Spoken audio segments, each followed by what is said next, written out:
Good evening, spiritual warriors.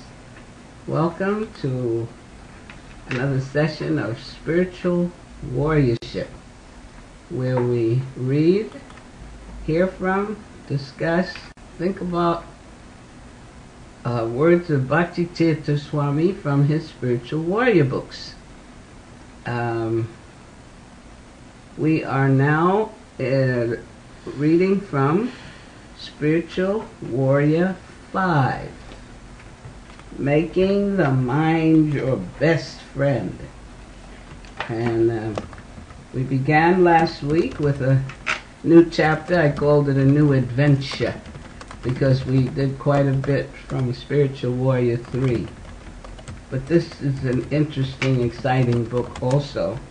And we're on chapter 4, The Necessity of Enthusiasm. And those of you who may have been with us for what we went through last week, I hope you noticed how enthusiastic you are about what's going on in your life and your spiritual life and your material life and whatever. Or if you aren't, have you been wondering how to make it so? Bhakti Tirtha Swami tells us that in the process of examining the enemies of the mind, that we must find out how these enemies attack and how to recover from the attacks. Now he gives us those enemies, and he repeated a number of times, but we know that the enemies of the mind are what's called kama, which is lust, krodha, anger, lobha, greed, moha, illusions, matsarya, enviousness, mada, madness, and then though it's interesting, he reminds us now those 6 enemies devastate us, but they have a close association with others, such as mana, pride, fear, lamentation, and depression. They also attack us.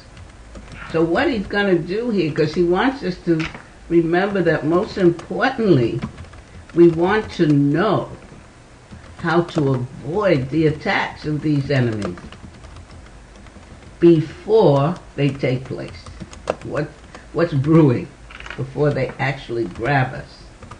Now, utsaha, or enthusiasm, plays a significant role in protecting us as well as removing the obstacles that interfere with our minds in the process of bhakti, devotional service.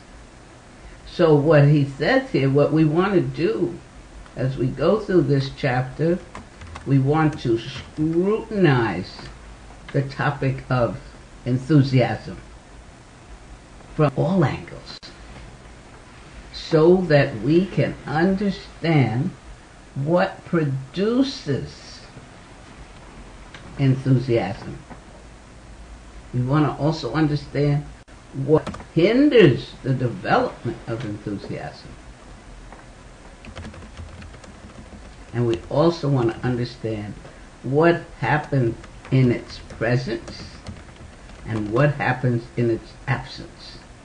So it sounds like he's going to take us through quite a visionary and ecstatic journey. Now, I don't want to go through all that we went through last week. I hope those of you who were with us heard something that you could take with you and work with. And as I've asked before, if you're here this week, heard us last week, if you had any experience notice any change and shift in your mind and consciousness that may have brought about a change in your everyday practices and interaction.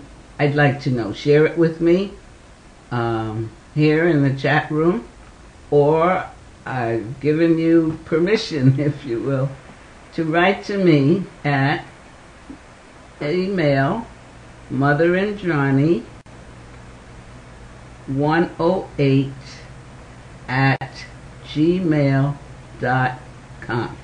Okay, so we can stay in communication. I know those of you who have written, I may have been slow getting back to you, but I do try to answer. And it's so nice hearing from any of you there. And I also want to encourage you to try to get copies of these Spiritual Warrior books if you don't already have. So we can be on the same page, or you can be ahead of me, or even ask questions if you have it and are reading it.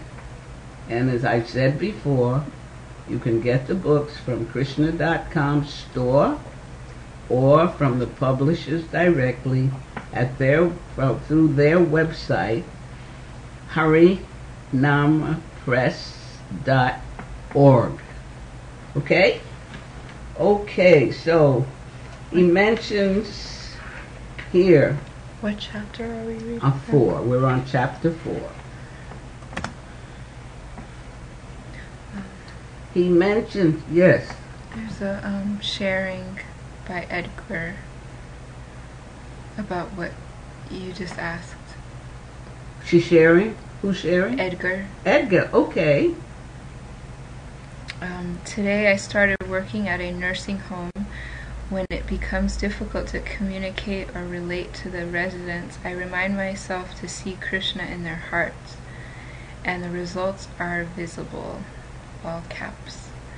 Their eyes light up before I say anything, and then the conversation goes smoothly.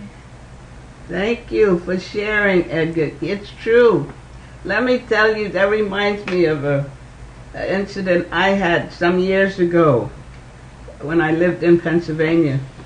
I had a fall and fractured a hip, and I was in a rehabilitation hospital, and then from there I went to, it wasn't a nursing home. I said to my daughter, don't put me in a nursing home, but it was another place to recover completely, because I couldn't climb stairs, and where I lived had stairs. So I was in this, I wish I could remember it, but anyway, nice place, many older people. Now, of course, I was older myself, but when I came out, I thought I could stay in my room and, eat and just be by myself and heal. Found out I had to join everybody in a dining room. And when I was in the wheelchair, and when I first went out, all I could say is, Krishna, we got me in this place with all these old people. Can you imagine? And I went in, everybody's looking at me, and I'm looking at them, and finished that meal, went back to my room. I think that was afternoon. Anyway, next morning, I'm back out, and then I had this thing that I was a vegetarian. So I said to them, I don't want I don't want any bacon, I don't want any eggs, I don't want any. So, but I was still frustrated that why am I here, what am I, and suddenly it came to me that the Lord is in everybody's heart. See Him in everybody. And that sort of shifted. So the next morning when they rolled me out, or I think I was rolling myself out into the dining room, I said, good morning, everyone. And I smiled and looked around, and they're looking at me. It's a lovely day today. And I began doing that, and they started looking and giving a smile. And while I was there, some friendships developed. So yes, even to the point of having some discussions about vegetarianism and killing animals and going into, something. One woman about the animals don't have souls or something. But it does change. So thank you for sharing that, and I hope others are hearing that, to see Krishna in everybody, because he is. If they're moving, living, breathing, he's there, because he's the life force and energy. Wonderful. Anybody else have any sharing? Edgar has something else. All right. He says, "Thank you. It was so incredible and overwhelming because the divine presence was obvious, not metaphorical or just a little encouragement for me, but an obvious shift in consciousness." Try to hold on. Do hold on to that, Edgar, because at some point you may be challenged. Remember when we did, what chapter was that? How to strengthen yourself? And Bhakti Tirtha Swami told us we will be challenged. And what are challenges? They're tests. But not to put us down, but to see if we're serious. And I know you're quite serious about your spiritual life, and you're making wonderful efforts. So try to keep that going. And when it looks like you're being challenged, know that Krishna is just trying to see how serious you are, and if you can continue seeing him in individuals and in the situation and learn from it. Thank you very much. So we're looking at why does enthusiasm play such an important part in our lives, important role. And he tells us it should be evident, because we all notice the effects of the lack of enthusiasm. And we know the demands of the senses increase, and the enemies of the mind. And what are those enemies once more? Lust, anger, greed, illusion, envy, and madness. And they have some partners, right? What are their partners? Pride, fear, lamentation, and depression. They also attack us. But as he said, we're going to understand these and how to, what produces them, what hinders the development of a higher state. I don't want to go through all that we went through before. I just wanted to touch. But he tells us that each of these enemies can infiltrate our mind and engulf our consciousness, particularly when we lack enthusiasm.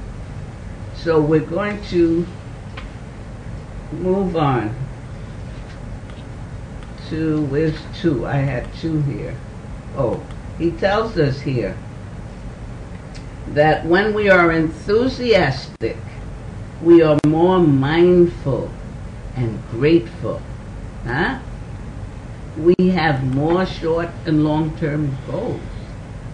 And most important, we have a powerful internal dialogue. And it sounds like that's what Edgar has going for him now. Now, in the absence of enthusiasm, we will experience more disturbances, because why? We will not have the potency to dispel attacks. So in order to progress on the spiritual path, we must figure out where we want to direct our enthusiasm. We do not want to increase our enthusiasm for gross or subtle sense gratification. Nor do we want to avoid any enthusiasm. Not only do people have no enthusiasm for anything spiritual, excuse me, but they do not have enthusiasm for even social, political, or financial pursuits. they have no enthusiasm to try to understand God, nor do they have any enthusiasm to try to avoid the Lord's service through deviation. So he suggests one thing we can do is try to find time for introspection, because if we're lacking in enthusiasm, we gotta look inside ourselves. Anything we realize we're lacking in, because we're on a spiritual path and you're studying how to be a strong spiritual warrior. Many of you, I'm sure, I believe, are reading Bhagavad Gita and Srila Prabhupada's books. And if you're not enthusiastic about spiritual life, you need to see what's going on. So he tells us what you may do, I hope you remember and may have done this, is to take a moment to remember the times on your spiritual quests when you were most enthusiastic. Because you want to pinpoint the times in which you felt more God conscious and devotional than ever before. So take that time, and I always suggest journaling. Keep a notebook or journal so that when you contemplate on the point, something will come and you write it down so you can have a remembrance of it. He said we should also, though, look at the times when we felt unenthused and do the same kind of analysis. Now he asked some questions. I hope you remember these, or wrote them down, or thought about them. Are you enthusiastic about your existence as a servant of the Lord? Are you enthusiastic to follow the basic principles that will help elevate your consciousness?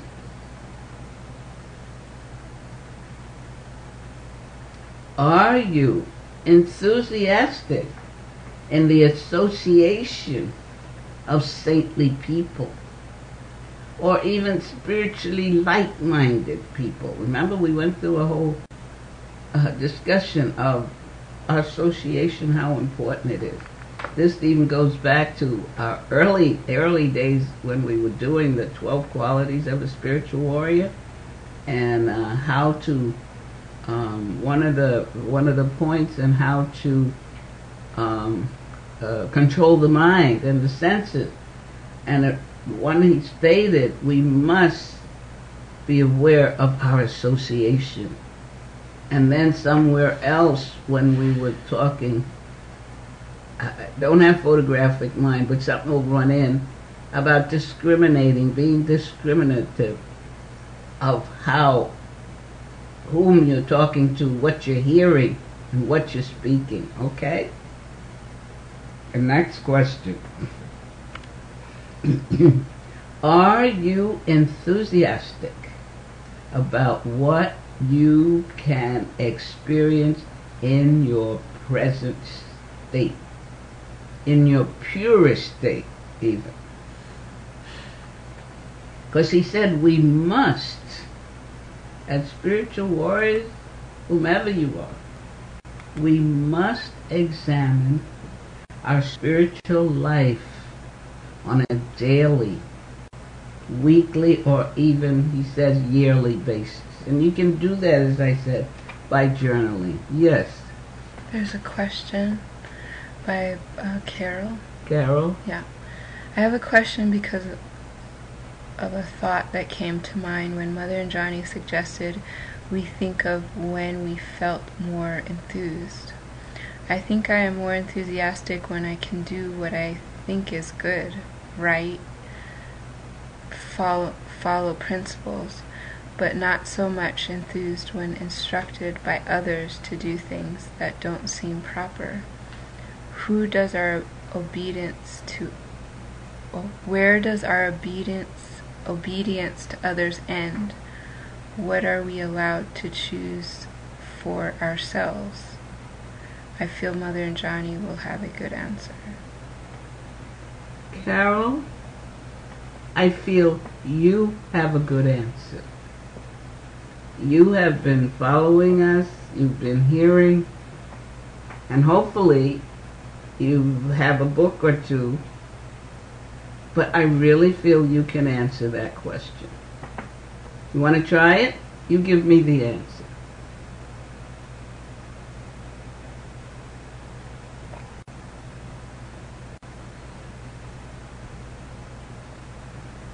Is she there?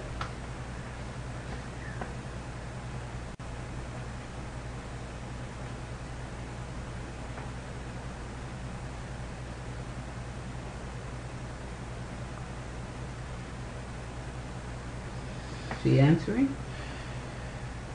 Think on that, huh? She says maybe.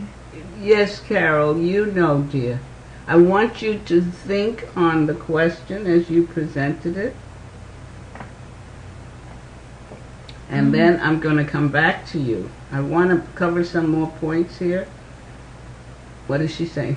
Maybe we are to follow others when they represent faithful words of Scripture and Acharya. And then she asks as a question. Okay. And what was your first statement about when you feel enthusiastic? What did you say, if I recall? When you're doing good? Is that what she said? Okay, now when you're doing good and you feel enthusiastic, where does that feeling good come from? And how do you know you're doing good?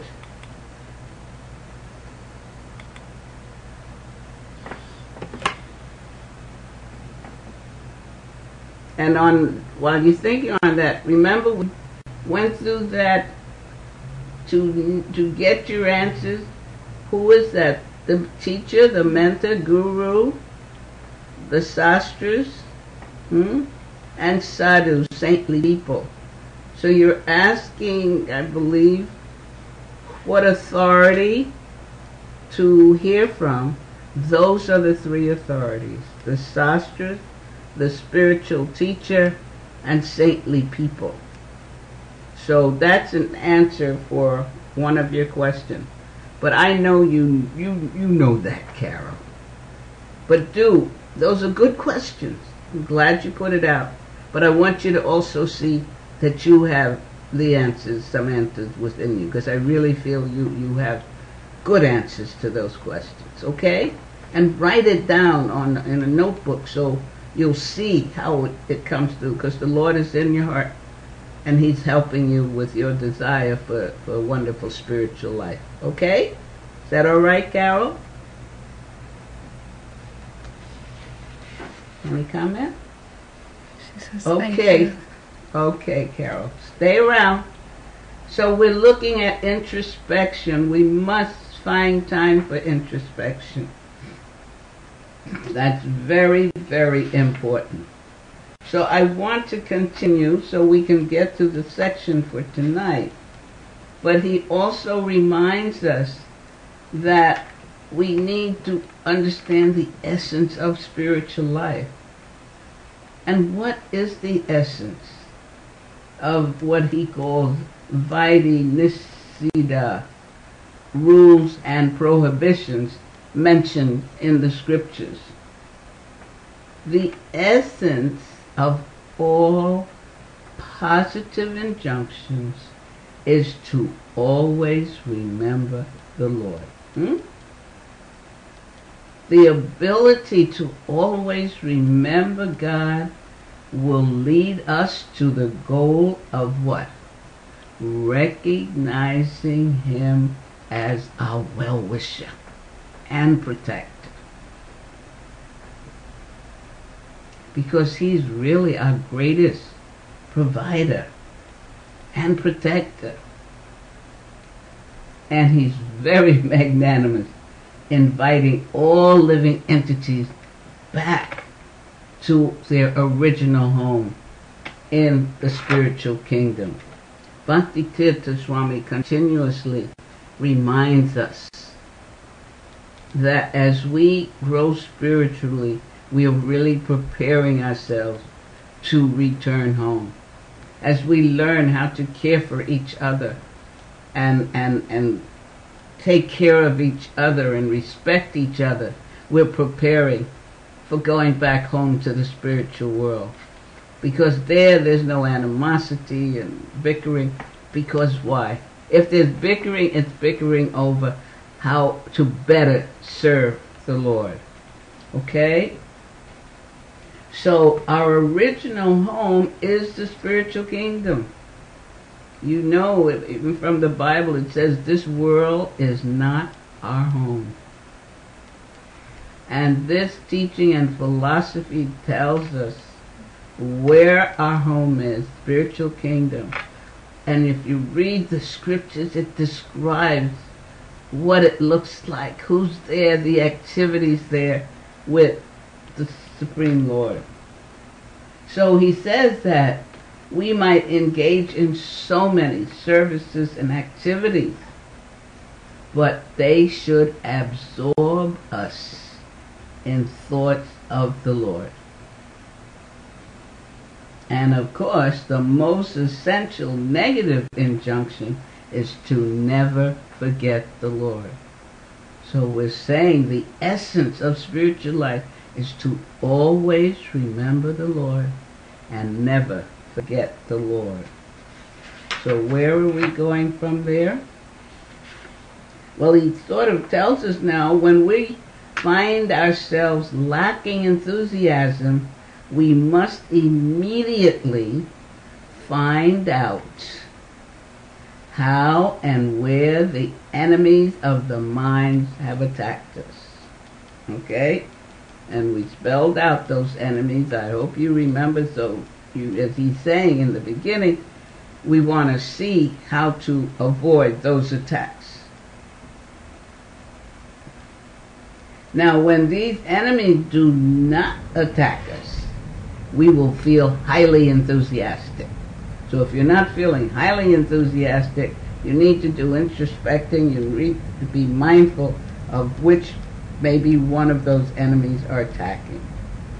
Now, can any of us feel enthusiastic while someone grabs, punches, or kicks us? Fear, lust, anger, enviousness, pride, madness, and so on try to assault us, sometimes all at the same time. So we have to be really, really very, very careful. So we're going to move on. Tonight's class, we've started. I love reviewing, but of course I love reviewing if I can get responses. I thank you, Carol and Edgar, so far. How many are in the chat room, by the way? You know I get nosy here before I move on. Is it just Carol and Edgar? 6 people. 6? Uh-huh. Old friends? Yeah? Who? Brenda Lee, Manjesh, Edgar, David, Carol, and Anushka. Ah, Anushka. Is that from Canada? No? Manjesh is from Canada. Oh, and he's there tonight? And Brenda Lee. Is that Brenda Lee from California? Yeah? Welcome. Haven't heard from you in a while. Welcome, everyone. Okay. So we want to look at causes for stagnation. Now, certain activities and mindsets cause stagnation.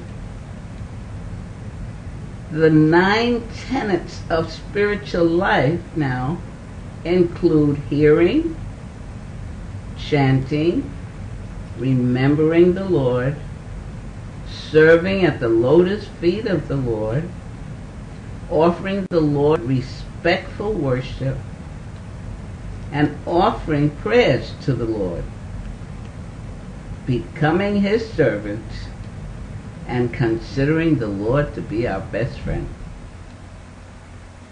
And then finally is surrendering everything to the Lord.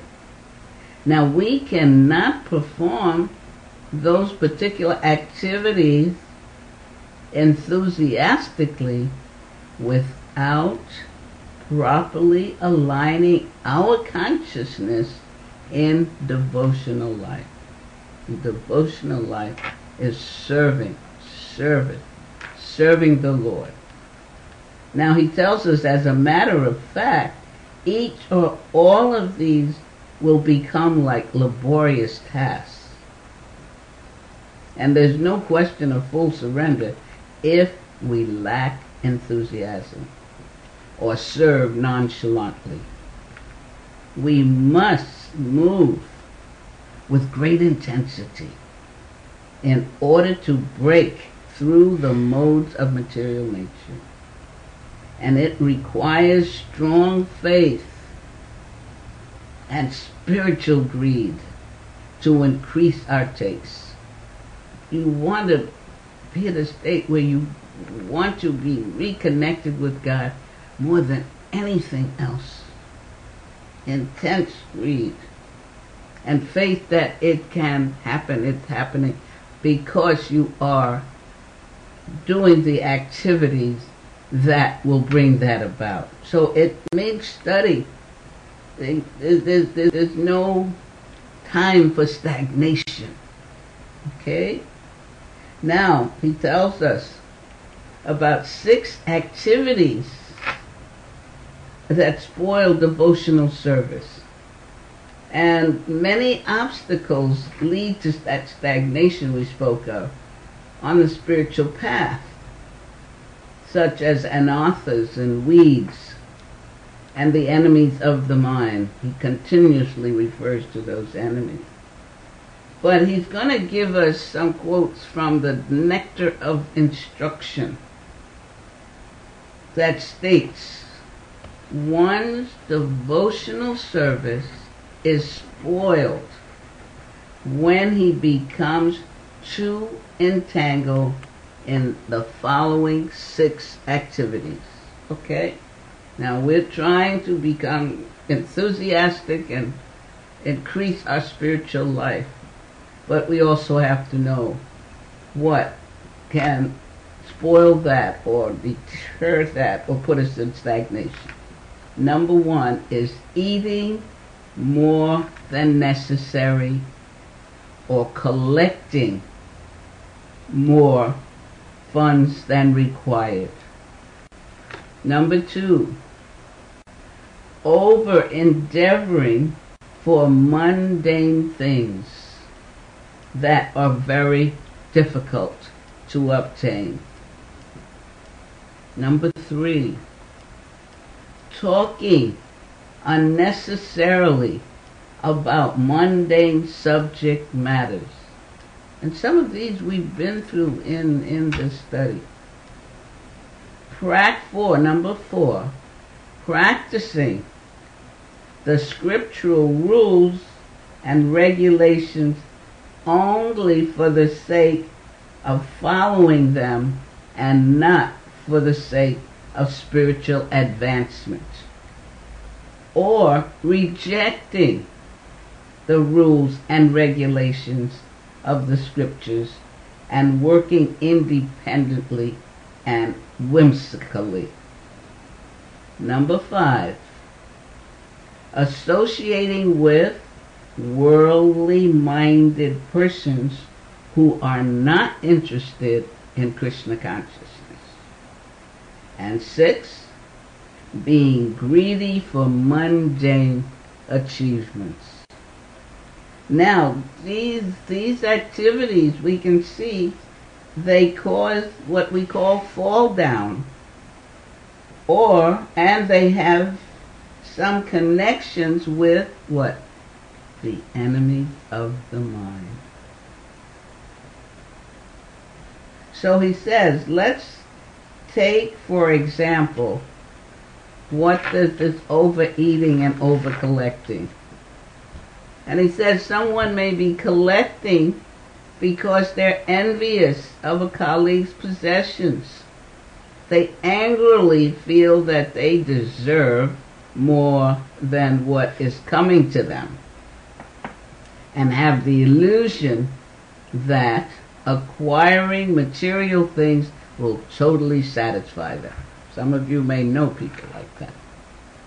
Now this lust and greed is causing the person to overcollect, which later makes him experience madness, because the more he collects, the more he frustrates others as well as himself.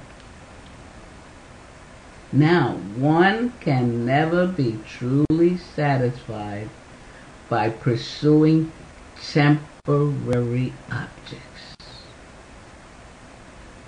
Each of the remaining 5 categories also rely on the 6 enemies.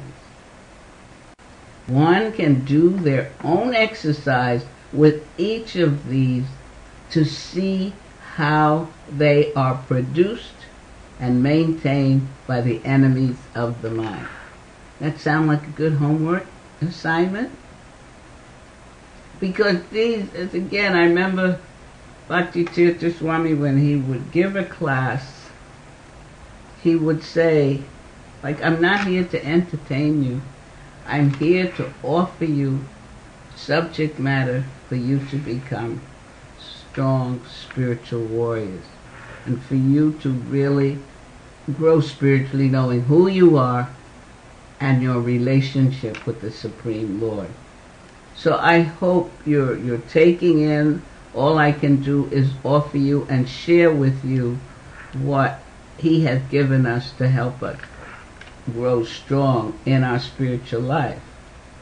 He states here to pause for 20 minutes before proceeding to read further and reflect on ways or possible ways that each category is produced and supported by the enemy of the mind.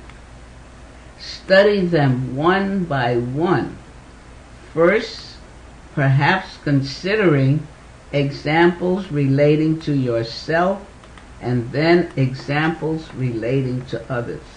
So if you have a nectar, what I just read, if you have a nectar of instruction book, and you go to text 2, those 6 points I just read, you can look at that and get enthusiastic about taking the time and reflecting on ways and possible ways that each of those categories produced and supported by are produced and supported by the enemies of the mind.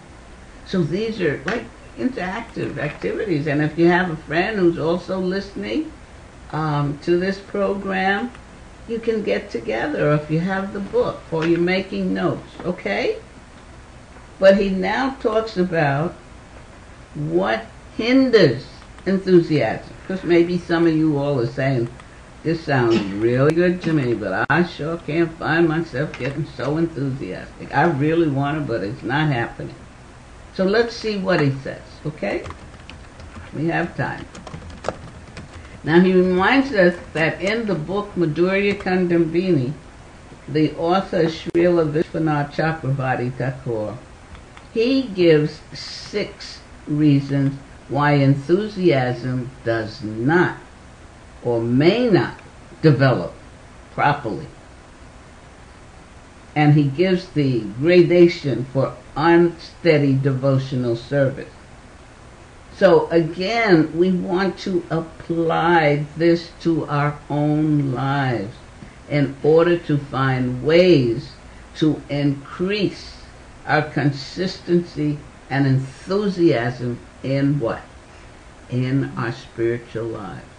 So this is coming to you, for you, to look at yourself, work on yourself, and if you've been following us, he always takes us inside so that we can purify the inside, and then what comes out and what we present to others is really a really spiritual person.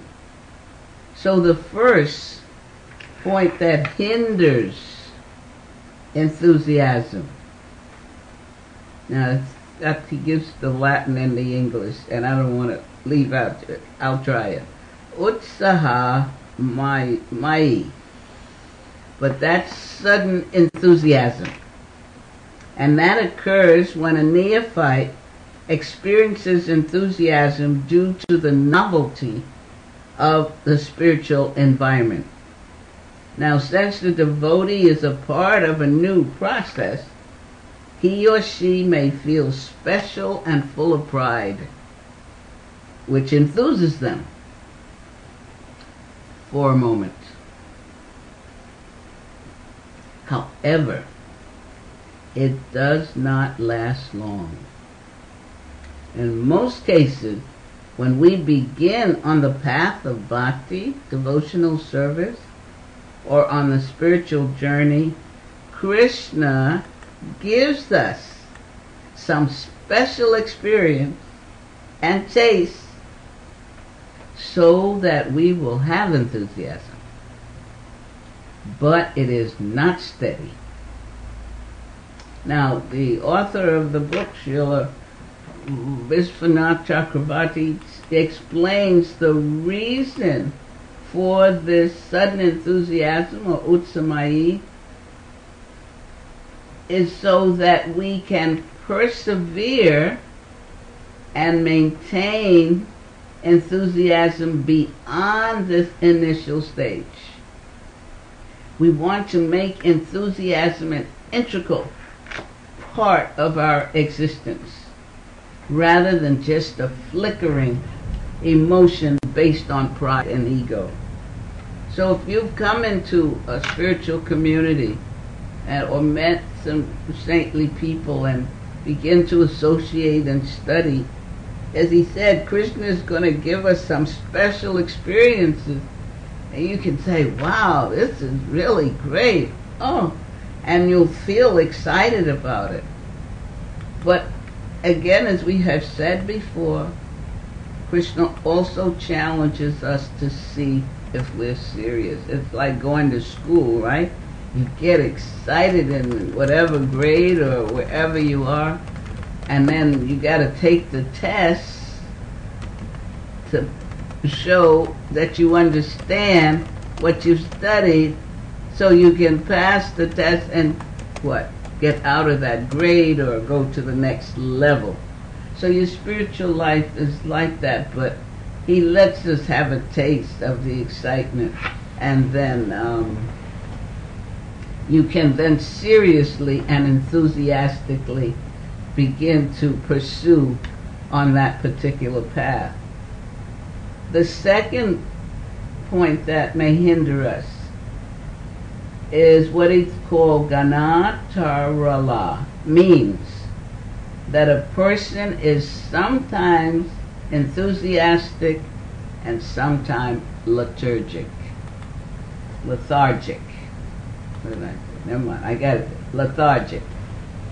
Now, we might engage in hearing, chanting, remembering, but the quality of the service differs as we go through these fluctuations.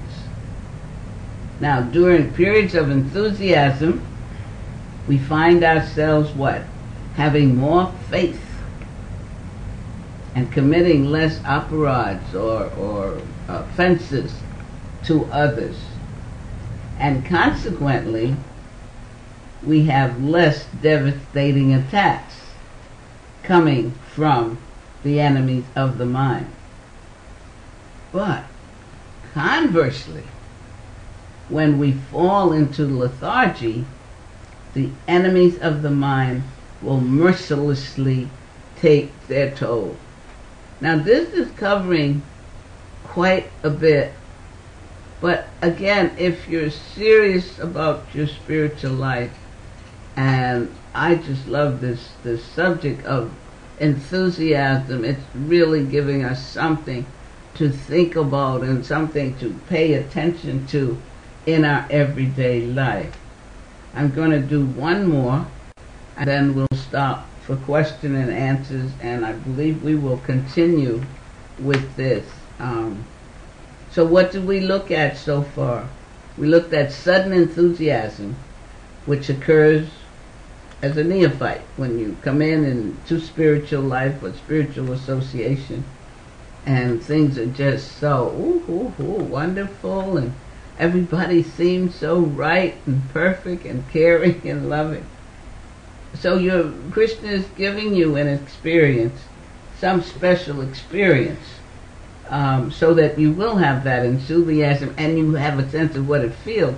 So if it starts waning, if you're serious about spiritual life, you'll look to see, as he stated, which one of the enemies of the mind may be attacking you, and then he will go on to tell us how to defend ourselves and protect ourselves from those attacks. So you see how he's working this out, which is what I'm saying. It's really exercise in the mind and heart and desire, and your own taking responsibility and being accountable for your spiritual life. The third point is Vayuda Vikalpa. Now this is a stage in which doubts assail our resolve to be strong in our spiritual life. Now, although a person might accept the philosophy to a certain extent, doubts basically outweigh his or her beliefs. Now the devotee might make commitments and resolutions, but suddenly vacillate at the last minute due to lingering doubts. And this is nothing wrong with that. If you've read Bhagavad Gita, did you see Krishna allows us to view Arjuna as if he had many doubts in his having to go on that battlefield to kill his family, if you will.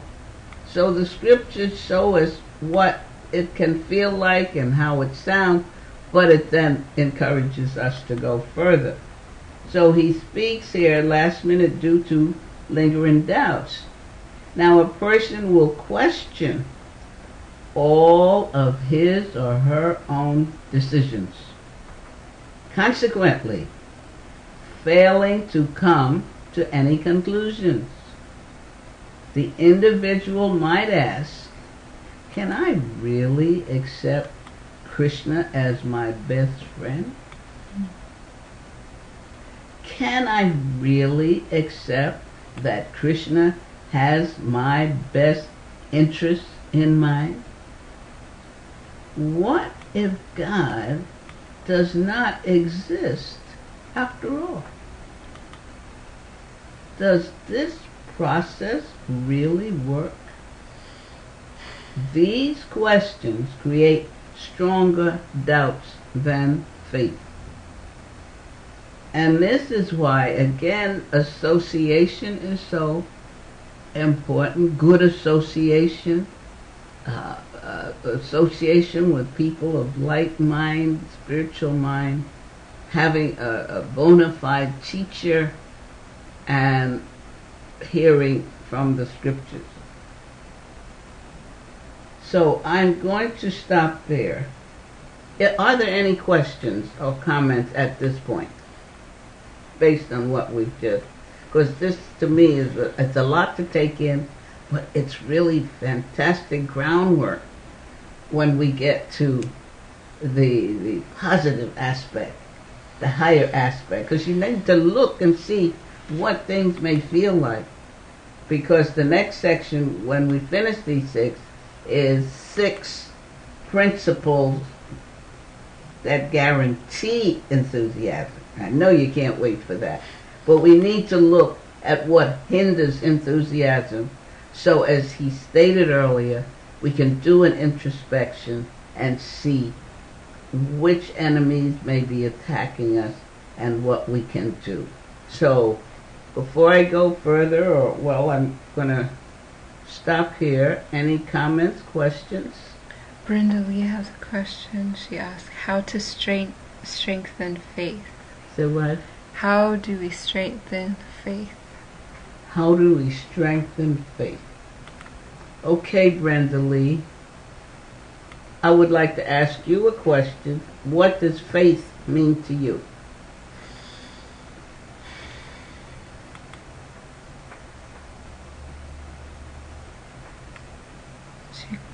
She reiterates saying, what is the process involved when faith becomes a fact?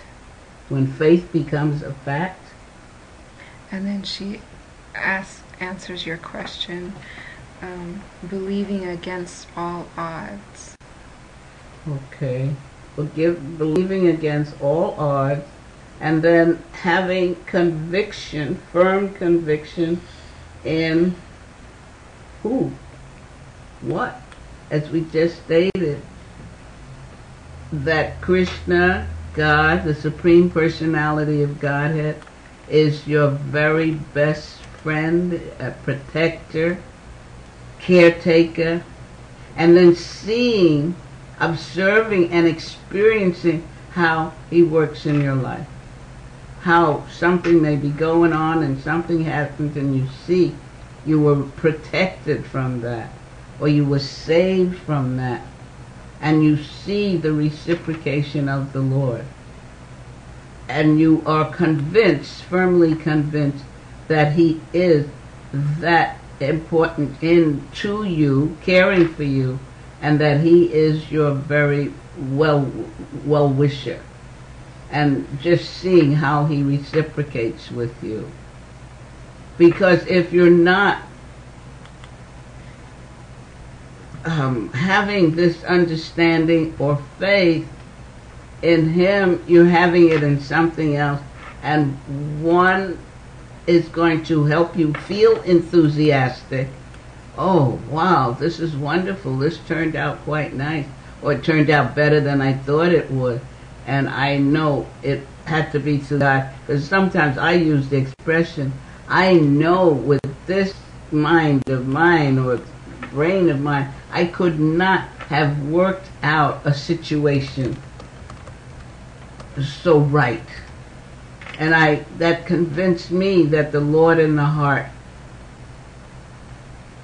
put his hand in there and just arranged things so that it could, and that increases my faith as you see how he works in your life. Does that help, Brenda Lee?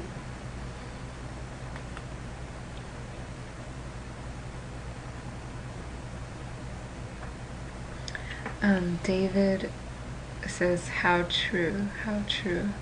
And Brenda Lee has another question that she also says yes to your question. Does it? If it helps, yeah. Yes. Oh, it helps. Mm-hmm. Okay.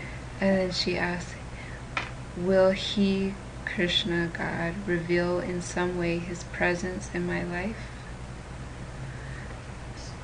He's doing that every day, Mm-hmm. Brenda Lee. When you get up in the morning and you can function properly, he's revealing himself to you, if that's what you mean. Because we, in the scriptures, it's saying, or in a class, somebody asked Prabhupada, can you see God? Or will I see God? And he answered him, not till you have the eyes to see God. Because he's present every day in everything. Because he's the energy of this, the higher energy of this lower energy in the material world. So he's always present, Brenda Lee. And as you connect more by chanting, if you will, and reading the sastras and hearing about him, you get this sense and understanding that he is. And as I said before, if you are mindful of situations and conditions in your life, you will see how he is present always.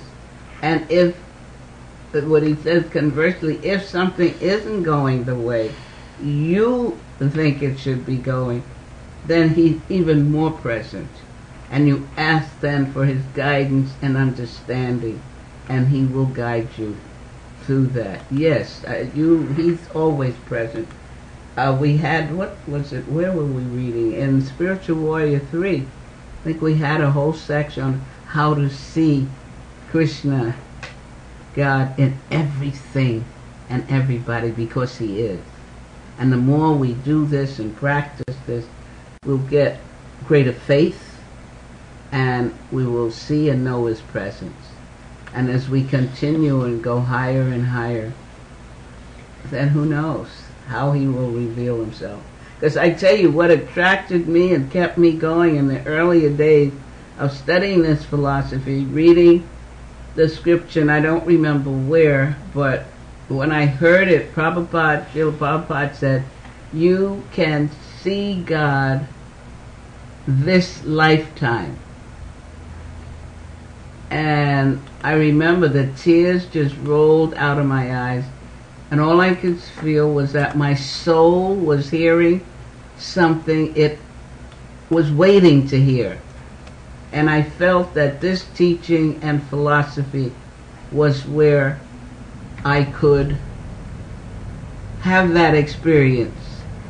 But I also realized that it's a gradual process. As we read the 9 principles of devotional service earlier, hearing and chanting and praying to God and offering ourselves. So it's a process, but it's there for us. I trust the scriptures, these ancient Vedic scriptures and teachings that Srila Prabhupada brought to us, and our Bhagavad Gita as it is. I trust them and what they say, but then I have to practice, and practice makes perfect. And we begin to have experiences, increase in deeper faith. Okay, Brenda Lee? Okay. Okay. And then she says, I seek that knowing that he is with me. Say that again. I seek that knowing that he is with me. Okay. Then you keep hearing about him. I don't know. Are you reading Bhagavad Gita as it is by Srila Prabhupada? Are you chanting at all? Because this is the some of the regulations, if you will, what we call spiritual practices. Are you associating with like-minded people seeking that same spiritual knowing? Because it'll happen. And it's like, where did we read? Not to go back and forth, as we stated in some of the dangers of apathy, or what hinders enthusiasm. It's to keep moving forward, again having faith that your consciousness is being cleansed and purified. Because we gotta clean up our act from many, many lifetimes. We've been going around and around, but as we begin to get this knowledge and understanding and get a desire like that, it means this lifetime it's possible to grasp that knowing. So it's knowing, first of all, who you are, and who God is, and your relationship with God. And we've gone over that many times, that our position is really servant of the Lord. And as we serve with love and devotion, he reciprocates, and we begin to get a sense of that relationship. Okay, do you read Bhagavad Gita at all? Are you familiar with it? She says, you asked her if she's reading or chanting. She says yes, daily. Wonderful. Then have faith, persevere, and see what happens. And be enthusiastic, friendly. That's what we're talking about. And the more enthusiastic you are about you're chanting and you're reading and you're hearing, the Lord in the heart will just blossom and you will feel and know, okay? And try to stay in touch and talk with people who are of like mind, and as we just read, avoid mundane conversations and try to speak highly, okay? Anybody else? Oh, it's 9 already. Jesus, thank you. Okay. Okay, Brenda Lee, come back again. I missed you. Who else? And Carol says this is very helpful.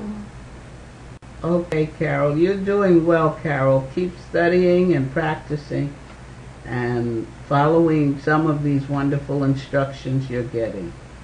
Anybody else? Okay. Well, I thank you all for coming. It was a lovely evening, and you've got homework. And isn't that what moving ahead means? Advancing.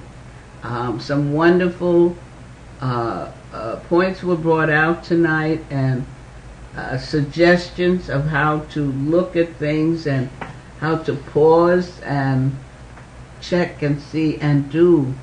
Be mindful of those enemies of the mind that we spoke of, and know that you can check them and go to a higher level by being enthusiastic. Okay? So try applying enthusiasm all week, and next week, Thursday, no, we're on Fridays now. Wow.